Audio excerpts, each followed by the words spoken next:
கப்பலின் வருகையை இந்தியா ஏன் அதிகம் கவலையோடு பார்க்கிறது அல்லது எச்சரிக்கை உணர்வோடு பார்க்கிறது? 100 கடல் மைல் தொலைவில் இருக்கும் பகுதிகளில் இருக்கக்கூடிய நீர்மூழ்கி வழித்தடங்களை கண்டுபிடிக்கும் சக்தி மிக்கது என்று நம்பப்படுகிறது. ஏற்கனவே சீனா இலங்கைக்குள்ள வந்துட்டு, ஏனென்றால் மேற்கு நாடுகள் திறந்துவிட்ட சந்தை பொருளாதாரத்தின் வழியாகத்தான் சீனா இலங்கைக்குள் ராஜபக்ஷ குடும்பம் ஆட்சியிலிருந்து அகற்றப்பட்டிருக்கிறார்கள். பெருமளவுக்கு மேற்கின் மேலே இந்தியா உதவியில்லை என்று சொன்னால், இந்த அரசாங்கம் எரிபொருளை பெற்று, இந்திய உதவிக்கு கீழே தான் எரிபொருள் கிடைச்சது, எரிபொருளை பெற்று மின்தடை நேரத்தை குறைச்சிருக்க இயலாது. உண்மையில் நாடாளுமன்றத்தில் தான் ஜனாதிபதியாக வந்தபின் ஆற்றிய அந்த பேருரையில் ஜனாதிபதி ரணில் விக்ரமசிங்க இந்தியாவின் பங்கு பெரியது என்பதை சுட்டிக்காட்டும் வார்த்தைகளை பயன்படுத்தி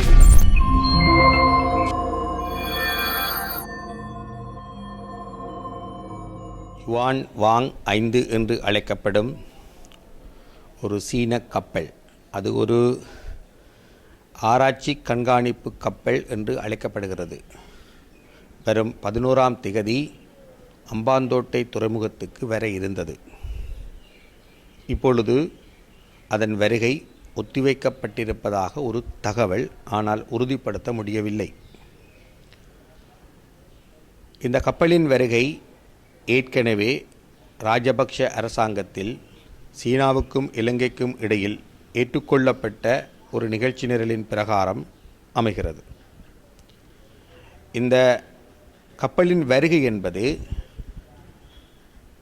ஏற்கனவே ஒப்புக்கொள்ளப்பட்ட ஒரு நிகழ்ச்சி நிரல் என்ற அடிப்படையில் அதை தடுப்பதில் அடிப்படையான வரையறைகள் உண்டு. இந்தியா இந்த விஷயத்தில் அதிகம் கரிசனை கொண்டிருப்பதாக தெரிகிறது. அந்த கப்பலின் வருகையை தடுப்பதற்கு இந்தியா பலவிதமான முயற்சிகளையும் எடுப்பதாக கருதப்படுகிறது. குறிப்பாக இந்திய ஊடகங்கள் இந்த கப்பலின் வருகை தொடர்பாக அதிகம் செய்திகளை பிரசுரிக்க காண்கிறோம். இந்த கப்பலின் வருகையை இந்தியா ஏன் அதிகம் கவலையோடு பார்க்கிறது அல்லது எச்சரிக்கை உணர்வோடு பார்க்கிறது என்றால், இந்த கப்பலானது பல்வேறு நவீன தொழில்நுட்ப கருவிகள் பொருத்தப்பட்டது என்றும், இது வெளிப்படையாக ஒரு ஆராய்ச்சி கப்பல் என்று சொல்லப்பட்டாலும், இந்த ஆராய்ச்சி பெருமளவுக்கு இராணுவ நோக்கு நிலையானது என்றும் கருதப்படுகிறது. குறிப்பாக இந்த கப்பல் அம்பாந்தோட்டை துறைமுகத்தில் இருக்கும் காலத்தில் அப்பகுதியிலும் அதிலிருந்து கிட்டத்தட்ட 700 கடல் மைல் தொலைவில் இருக்கும் பகுதிகளில் இருக்கக்கூடிய நீர்மூழ்கி வழித்தடங்களை கண்டுபிடிக்கும் சக்தி மிக்கது என்று நம்பப்படுகிறது. இதுதான் இந்தியாவின் கவலைகளில் பிரதானமானது என்று ஒரு கருத்து உண்டு. இந்த கப்பலின் வருகையை இந்தியா எதிர்க்கும் காலகட்டத்தை நாங்கள் பார்க்கிறோம். அதாவது சீனா இலங்கை தீவுக்குள் கப்பலை விடுவதோ அல்லது பட்டினங்களை, துறைமுக பட்டினம் ஒன்றை கடலை நிரப்பி கட்டுவதோ, அம்பாந்தோட்டிய குத்தையை கெடுத்ததோ என்பது பழைய கதை. ஏற்கனவே சீனா இலங்கைக்குள்ள வந்துட்டு, அம்பாந்தோட்டை துறைமுகத்திலிருந்து சீனாவை அகற்றுவதென்று சொன்னால் குறைஞ்சது 90 ஆண்டுகளுக்கு மேலே காத்திருக்கணும். சீனப்பட்டினம் சீனா கட்டினது, அங்கிருந்தும் சீனாவை அவ்வளவு இலகுவாக வெளியில் கொண்டு போக முடியாது. அதாவது வளமையான வர்த்தக வழிமுறைகளின் மூலம் சீனாவை இலங்கை தீவிலிருந்து அகற்ற இயலாது. ஏனென்றால் மேற்கு நாடுகள் திறந்துவிட்ட சந்தை பொருளாதாரத்தின் வழியாகத்தான் சீனா இலங்கைக்குள் நுழைந்தது. அந்த அடிப்படையில் தான் உடன்படிக்கைகளையும் செய்திருக்கிறது. எனவே சீனாவை வளமையான வர்த்தக நடவடிக்கைகளின் மூலம் இலகுவாக அகற்ற இயலாது. அப்போ இந்த பின்னணியில் சீனா ஏற்கனவே இலங்கைக்குள் இறங்கிட்டு, தான் இலங்கைக்குள் ஏற்கனவே காலூன்றி இருக்கும் ஒரு நிலையில் இலங்கை தீவில் தன்னுடைய பலம், அதாவது தன்னுடைய பிடி எவ்வளவு பலமாக இருக்கிறது என்பதனை பரிசோதிக்கும் ஒரு விவகாரமாக இந்த கப்பல் விவகாரத்தை சீனா கருதக்கூடும். ஏனென்றால் இந்த கப்பல் ஏற்கனவே தீர்மானிக்கப்பட்ட ஒரு கால ஒழுங்கின்படி தான் வருகிறது. ஆனால் இந்த கால ஒழுங்கு, அதாவது அந்த திகதி எங்கே வந்து பொருந்துதென்று பார்த்தோம் என்றால், இலங்கை தீவு ஒரு பொருளாதார நெருக்கடியில் சிக்கி அந்த பொருளாதார நெருக்கடி அரசியல் நெருக்கடியாக மாறி யாப்பு நெருக்கடியாக மாறி அதன் விளைவாக ஒரு புதிய பிரதமர் வந்திருக்கிறார். சீனாவுக்கு சாதகமான ராஜபக்ஷ குடும்பம் ஆட்சியிலிருந்து அகற்றப்பட்டிருக்கிறார்கள். பெருமளவுக்கு மேற்கின் சாய்வை கொண்ட ஒருவர் இப்பொழுது ஆட்சியில் இருப்பதாக நம்பப்படுகிறது, ரணில் விக்ரமசிங்க. அது மட்டுமல்ல, கடந்த 6 மாத காலமாக இந்த ஆண்டின் தொடக்கத்திலிருந்து இப்பொழுது வரையுமான கிட்டத்தட்ட 6க்கும் மேற்பட்ட 6 மாத காலமாக சீனா இலங்கைக்கு எந்த அளவுக்கு உதவி இருக்கிறது, இந்த பொருளாதார நெருக்கடியின் பொழுது எந்த அளவுக்கு உதவி இருக்கிறது என்று பார்த்தால் சீனா பெருமளவுக்கு விலகி நின்று பார்க்கும் ஒரு போக்கைத்தான் நாங்கள் கடந்த 6-7 மாதமாக பார்க்கக்கூடியதாக இருக்குது. சீனா பெருசாக உதவியில். ஆனால் இந்த 6-7 மாத காலத்துக்குள் இந்தியா மிகவும் உதவி இருக்கு. ஆபத்தான தருணத்தில் உடனடிக்கு உதவும் நாடாக இந்தியா தன்னை மீள நிறுவி கொண்டிருக்கிறது. இதில் இந்தியா இதுவரையிலும் வழங்கியிருக்கக்கூடிய உதவிகளின் தொகை கிட்டத்தட்ட $4 பில்லியன் வரை வரும் என்று மதிப்பிடப்படுகிறது. இந்த உதவிகளின் மூலம் இந்தியா இலங்கை தீவின் மீதான தனது பிடியை உறுதிப்படுத்தி இருக்கிறது. குறிப்பாக 6 உடன்படிக்கைகளை சில மாதங்களுக்கு முன் செய்து கொண்டது. இந்த உடன்படிக்கைகளில் மிக குறிப்பாக சுட்டிக்காட்டப்பட வேண்டியவை 2. இலங்கை தீவின் கடற்பரப்பில் நிகழக்கூடிய விபத்துகளின் போது கப்பல்களை மீட்பதற்கு காப்பாற்றுவதற்கான ஒரு கண்காணிப்பு வலைப்பின்னலை உருவாக்கும் உடன்படிக்கை. 2வது, மன்னாரிலும் தீவு பகுதியிலும் யாழ்குடாவின் தீவு பகுதியிலும் மீளப்புதுப்பிக்கும் எரிசக்தி திட்டங்களை நிறுவுவதற்கான உடன்படிக்கை. இந்த மீளப்புதுப்பிக்கும் எரிசக்தி திட்டங்கள் விஷயத்தில் ஏற்கனவே சீனாவுக்கு தான் தீவு பகுதியில் உள்ள அந்த திட்டங்கள் வழங்கப்பட்டிருந்தன. அதை சீனாவிட்டிருந்து எடுத்து இப்போ இந்தியாவுக்கு கொடுத்துருக்கு. இவை தவிர திருகோணமலையில் இருக்கும் தனக்குரிய எண்ணெய் குதங்களின் மீதான தன் உரித்தையும் இந்தியா ஓரளவுக்கு உறுதிப்படுத்தி கொண்டது.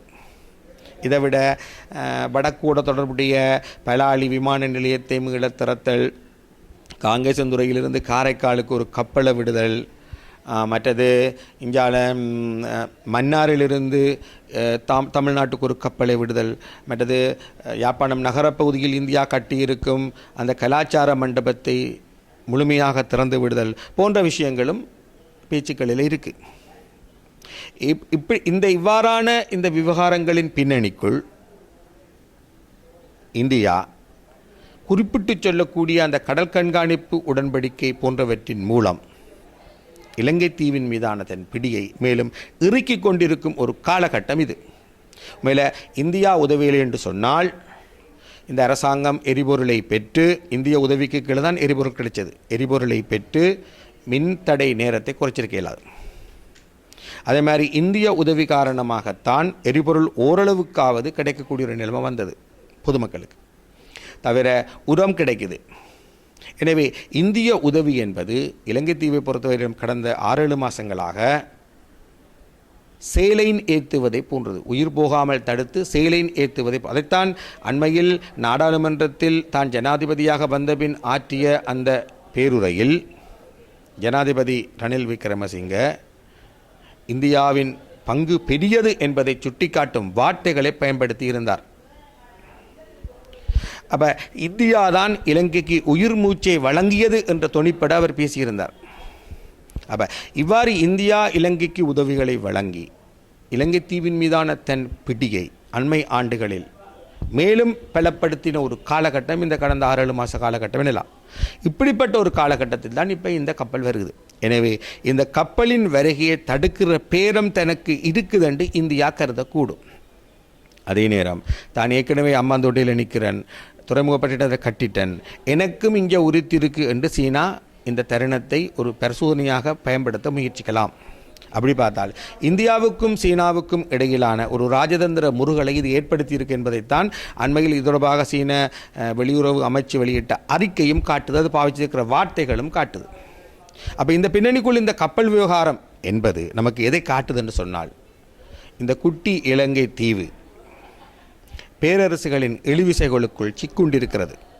ஒருபுறம் சீனா ஏற்கனவே இறங்கிட்டு, இன்னொரு புறம் இச்சிறிய தீவு இந்தியாவின் செல்வாக்கு மண்டலத்துக்குள் காணப்படாது. அதாவது புவியியல் அமைவிடம் காரணமாக இந்தியாவின் செல்வாக்கு மண்டலத்துள் காணப்படும் இந்த சிறிய தீவுக்குள் தான் ராஜபக்ஷக்களின் ஆட்சி காலத்தில் தமிழ் மக்களின் போராட்டம் ஒடுக்கப்பட்டிருந்த ஒரு சூழலில் சீனா விரைவாகவும் ஸ்திரமாகவும் காலை ஊன்றக்கூடியதாக இருந்தது. இப்போ சீனா கால் ஊண்டிட்டு இனி இதிலிருந்து இந்தியாவோ அமெரிக்காவோ சீனாவை வளமையான வர்த்தக நடவடிக்கைகளின் மூலம் அகற்ற முடியாது. வளமையான வர்த்தக நடவடிக்கைகள் அல்லாத கடும் தெரிவுகளுக்கு போனால்தான் அது சாத்தியம். அதுக்கு போக அவர்கள் இப்போதைக்கு தயாரில்லை. அப்படி நான் என்ன செய்யலாம் என்றால், சீனாவும் இருக்கும் விருப்பம் என்றால் இந்தியாவும் ஒரு பகுதியை தனக்குரிதாக பெற்றுக்கொள்ளலாம், அமெரிக்காவும் ஒரு பகுதியை தனக்கு அதில் உரிமை இருக்கென்று உறுதிப்படுத்தலாம். மொத்தத்தில் பேரரசுகள் இந்த சிறிய தீவை பங்கிடலாமே தவிர ஏற்கனவே வந்திருக்கும் சீன பேரரசை அவர்கள் வளமையான வர்த்தக நடவடிக்கைகளின் மூலம் அகற்ற இயலாது என்ற நிலைமை தான் இப்போ இருக்குது. அப்போ இந்த முத்தரப்பு இழிவிசைகளுக்குள் இலங்கை தீவு சிக்கியிருக்கிறது. உண்மையில் சீன கடன் பொறியின் விளைவுதான் இப்போது இருக்கும் பொருளாதார நெருக்கடி என்று பெரும்பாலான இந்திய ஆங்கில ஊடகங்கள் கருத்து கூறி வருகின்றன. அது முழுமையான உண்மை அல்ல. அதுவும் ஒரு காரணம். இப்போ இன்றைக்கு இந்த கப்பல் வருகிற தருணம் முதலாவது இந்தியா தன் பேரபலம் அதிகரிச்சிருக்கு என்று கருதுகிற ஒரு காலகட்டம். இரண்டாவது, இப்போ இந்த அரசாங்கம் ரணில் விக்ரமசிங்கவின் அரசாங்கம் IMF பன்னாட்டு நாணய நிதியத்தை நோக்கி உதவிக்கு போகுது. பன்னாட்டு நாணய நிதியம் அரசாங்கத்துக்கு உதவி வழங்குவதாக சொல்லிக்கொண்டு பேச்சுவார்த்தைகள் நீண்ட காலமாக ஈடுபடுது. ராஜபக்ஷக்கள் அகற்றப்படும் வரையிலும் அந்த பேச்சுவார்த்தைகள் ஈடுபட்டதுக்கு காரணம், நெருக்கடி தொடர்ந்தும் இருந்தால் தான் மக்கள் ராஜபக்ஷக்களை தெருவில் இறங்கி துரத்துவார்கள் என்று IMF போன்ற நிறுவனங்களும் மேற்கு நாடுகளும் நம்பியது ஒரு காரணம் என்று சொல்லப்படுது. இப்போ ராஜபக்ஷக்களை ஆட்சியிலிருந்து அகற்றியாச்சு என்றால் இனி ரணிலுக்கு அவர்கள் உதவிகளை வேகமாக வழங்கணும். அங்கேயும் ஒரு பிரச்சனை சொல்லப்படுது. அப்படி வழங்குறதாக இருந்தால் சீனாவிடம் வாங்கிய கடனை மீளக்கட்டமைக்குமாறு IMF கேட்குது. இது இலங்கையில் மட்டும் கேட்கல. எந்தெந்த நாடெல்லாம் சீனாவிட்ட கடன் பொறிக்க சிக்கிறதாக கருதப்படுதோ அதெல்லாம் IMF போகேக்க IMF இந்த நிபந்தனையை சொல்லுது. அதாவது சீனாவிட்ட வாங்கின கடனை மீளக்கட்டமைத்தல். கடனை மீளக்கட்டமைத்தல் என்பதனை மிக எளிமையான வார்த்தைகளில் சொன்னால் பொருளியல் நிபுணர்கள் அதை பின்வருமாறு விளக்குவார்கள். ஒன்று, கடனில் எனக்கு ஒரு பகுதியை தெரியலாது என்று சொல்லி நான் வங்குரோத்து தான் என்று ஒப்புக்கொள்வது, அல்லது அந்த கடனுக்குரிய வட்டி விகிதத்தை குறைக்குமாறு பேசி கதைச்சு முடிவெடுக்கிறது, அல்லது கடனை மீளக் கொடுக்கும் அந்த கால எல்லையை நீடிப்பது. இவைதான் கடனை மீளக்கட்டமைக்கும் நடவடிக்கைகள் என்று பொதுவாக பொறியியல் வல்லுநர்கள் எளிமையாக கூறுவார்கள். இப்போ சீனாவோட நாட கடனை மீளக்கட்டமைக்கணும் என்று IMF கேட்குது. அப்போ இலங்கை அதை கேட்குது. இன்னும் சீனா உறுதியான பதில் சொல்லலை என்று தான் தகவல்கள் தெரிவிக்கின்றன. ஆனால் கடந்த மாதம், அதாவது இப்போ ஆகஸ்ட், ஜூலை மாதம் கடைசி அளவில் ஆப்பிரிக்காவின் சாம்பியா நாட்டில் அவ்வாறு கடனை மீள கட்டமைக்க சீனா ஒப்புக்கொண்டது. சாம்பியா நாடும் கூட இலங்கை தீவை போல சீனாவின் கடன் பொறிக்குள் சிக்கிய ஒரு நாடு. அங்கேயும் சீனா உட்கட்டுமான அபிவிருத்தி என்று சொல்லி பாலங்கள், தெருக்களை எல்லாம் புனரமைச்சது. சாம்பியாவின் விமான நிலையங்களில் அப்படியே சீன எழுத்து காணப்படும். சாம்பிய விமான நிலையங்கள், பொது கட்டிடங்கள். அப்போ அங்கெல்லாம் சீனா இலங்கை தீவை போலவே உட்கட்டுமான முதலீடுகளை செய்து கடைசியில் சாம்பியாவின் பொருளாதாரமும் ஏறக்குறைய சீனாவின் கடன் பொறிக்குள் சிக்கிய ஒரு நிலைமை. குறிப்பாக கோவிட்-19 சூழலுக்குள் இந்த பொருளாதார நெருக்கடி ஒரு வங்குரோத்து நிலையை நோக்கி கொண்டு போயிட்டு நாட்டை. அதால் முன்னமிருந்த அரசாங்கம் தேர்தலில் தோற்கடிக்கப்பட்டு அண்மையில் புதிய அரசாங்கம் வந்திருக்கு. வந்த புது அரசாங்கம் IMFோட பேச்சு நடத்த IMF சொன்னது, சரி, சீனாவுடனான கடனை மீளக்கட்டமையுண்டு. அந்த மீளக்கட்டமைக்கும் பேச்சுவார்த்தைகள் வெற்றி பெற்று கடந்த ஜூலை மாத இறுதியில் சீனா அதுக்கு ஒப்புக்கொண்டிருக்கு.